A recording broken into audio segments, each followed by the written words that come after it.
eu sou Simone Amorim, idealizadora das redes sociais Opinião Simone Amorim, do blog Opinião Simone Amorim, onde falo sobre contratações públicas de maneira muito efetiva, especialmente agora falando sobre a nova lei de licitações. Eu sou professora de órgãos públicos e empresas que vendem para o governo no tema contratação pública e tenho falado com os fornecedores e com os servidores dos órgãos públicos neste momento de transição de regimes sobre todos os temas relacionados à nova lei, aqui especialmente no meu canal do YouTube, Opinião Simone Amorim, onde passo para deixar hoje um podcast para tratar sobre o assunto agente de contratação, servidores, e demais servidores que atuarão na nova lei de licitações no processo do novo regime, agora sob a ótica do decreto 11.246, editado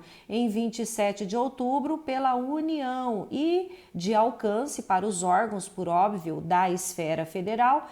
porém, contudo, de grande importância como precedente para os órgãos municipais. Eu sou servidora do Tribunal de Contas do Estado do Mato Grosso do Sul há quase 30 anos, atuo com licitações de maneira periódica e amo esse tema. E achei super bacana, muito interessante a abordagem que o Estado fez sobre os agentes que atuarão no processo da nova lei de licitações, ainda que não tenha sido novidade em relação à consulta pública já formalizada anteriormente pela União, em relação aos prenúncios que já vinham sendo feitos pela esfera federal, no sentido de seguir basicamente o que está na letra da lei, deixando alguns precedentes importantes neste decreto que eu gostaria hoje de abordar com vocês. E ao final, se vocês gostarem do conteúdo,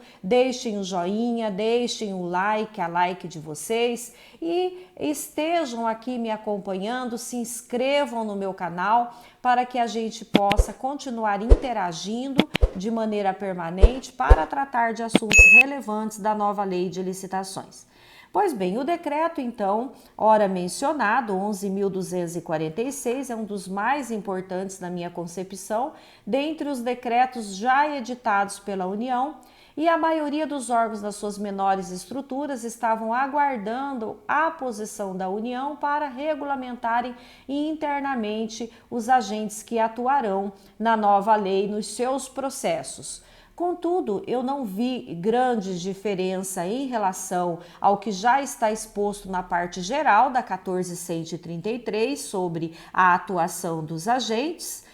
considerando que o agente que vai atuar como agente de contratação, aquele que vai conduzir a fase externa, a fase de seleção do fornecedor da contratação, aquele que, por óbvio, também pode conduzir a fase de seleção do fornecedor do processo de contratação direta, é um agente efetivo e, quando denominado pregoeiro, é porque estará na condução de um pregão. A nova lei deixou essa discussão no âmbito interno dos órgãos bem acirrada, porquanto os menores municípios contam, em sua maioria, com pregoeiros que não são efetivos e que estão atuando, ora, na sua estrutura, sem que servidores efetivos contenham o conhecimento necessário e a expertise para a condução da fase externa. E é por isso que a norma interna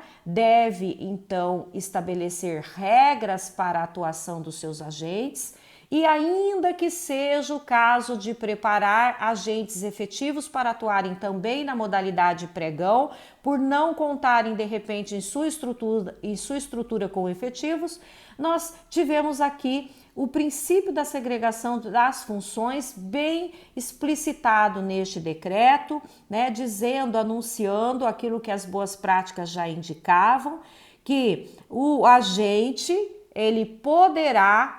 deverá, no caso, não atuar em mais de uma função suscetível a risco, que é a prerrogativa da segregação de funções, mas que a aplicação do princípio da segregação de funções será avaliada na situação fática processual, poderá ser ajustada ao caso concreto e aí, por óbvio que mediante a motivação justificativa nos autos. Eu achei interessante porque a União neste decreto tratou então da flexibilização da segregação de função em caso de necessidade.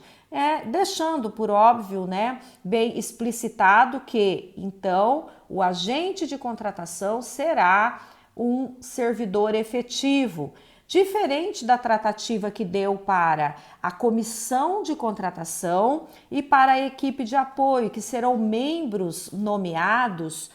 preferencialmente dentre os servidores efetivos e não necessariamente aquilo que a gente já vinha esperando. A grande polêmica, não abordada de maneira explícita neste decreto e que penso ser uma das razões pelas quais os municípios devem se manifestar explicitamente nos seus normativos, permanece a questão de condução da licitação na fase externa, quando nós estivermos diante de um objeto especial que possibilita, desde a norma geral, a substituição do agente de contratação pela comissão de contratação. Mas e aí, quem vai conduzir? Seria então o presidente da comissão de contratação. E neste caso, sob o ponto de vista de diversos doutrinadores, ainda que não abordado de maneira explícita no normativo da União, deve ser um servidor efetivo, porque ele vai contar com as prerrogativas e atribuições do agente de contratação,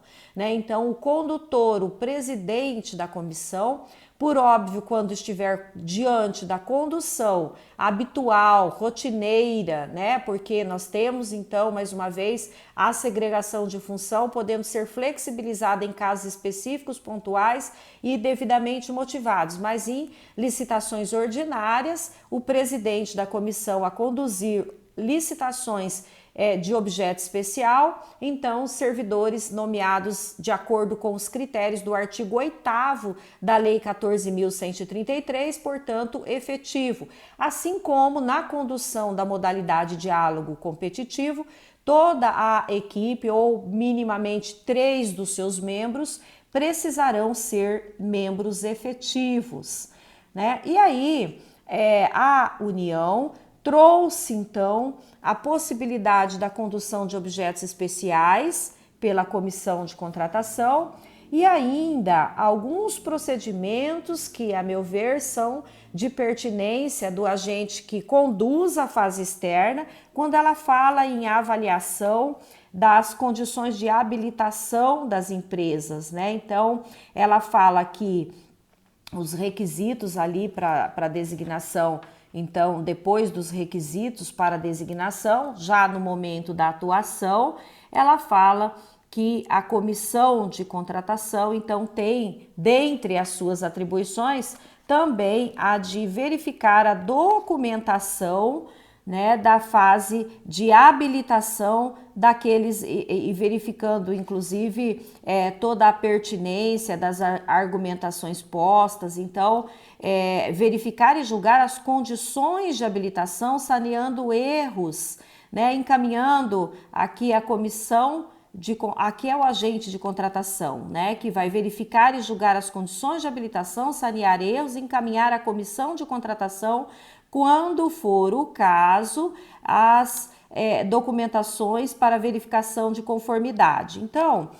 o que eu vejo aqui é que, nesse ponto, a União vem destoando de municípios que estão regulamentando as atribuições da comissão de contratação como instrutores do processo, ou agentes que irão instruir o processo na sua fase interna, auxiliando as atribuições de coordenação que são delegadas ao agente de contratação na fase interna. Portanto, o agente conduz a fase externa, apoiado pela comissão de contratação quanto às informações necessárias na fase interna. O agente também, na fase interna, não pratica atos propriamente executórios, preparatórios, mas ele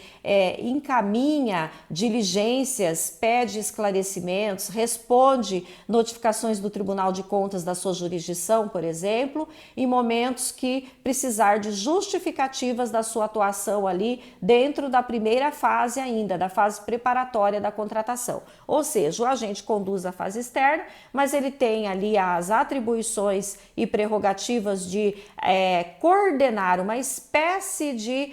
acompanhamento, de gerenciamento da primeira fase para dar celeridade e efetividade ao processo, me parece que assumindo então a responsabilidade de justificar ao Tribunal de Contas diversas situações ainda dentro da fase interna. E aí ele conduz a fase externa depois que algum agente startou o início dessa fase com a publicação do edital ou do aviso, certo? E auxiliado pela equipe de apoio, que também poderá auxiliar a própria comissão quando esta conduzir a fase externa. Então,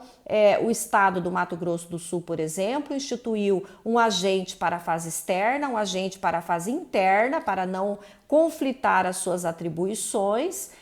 mas eu tenho visto muitos municípios regulamentando que as atribuições da comissão de contratação serão relacionadas à fase de instrução do processo, delegando a ela, inclusive, o preenchimento de diversas declarações e formulários que agora vêm como obrigatórios, documentos imprescindíveis à instrução dos processos na sua primeira fase. O decreto também fala um pouco sobre gestor de contrato, fiscais, de todas as espécies, administrativo, setorial, técnico, enfim, a equipe de fiscalização. E nesse ponto eu já comungo da ideia de muitos doutrinadores que sugerem a regulamentação da equipe de fiscalização em documento ou normativo apartado, inclusive porque a própria União ela regulou normas gerais para a sua equipe de fiscalização dentro do decreto 11.246, contudo, existirão aí normas internas com modelos padronizados que serão utilizados no processo de fiscalização e que, por certo, serão inseridos lá no caderno de padronização no momento apropriado. Então, você ficou comigo aqui no meu canal Opinião Simone Amorim, falando sobre licitação e hoje em especial sobre o decreto 11.246. Fique comigo para mais os próximos podcasts ou vídeos. Se inscreva se não estiver inscrito, visite as minhas redes sociais e vamos interagir sobre a nova lei de licitações cada vez mais próxima de nós.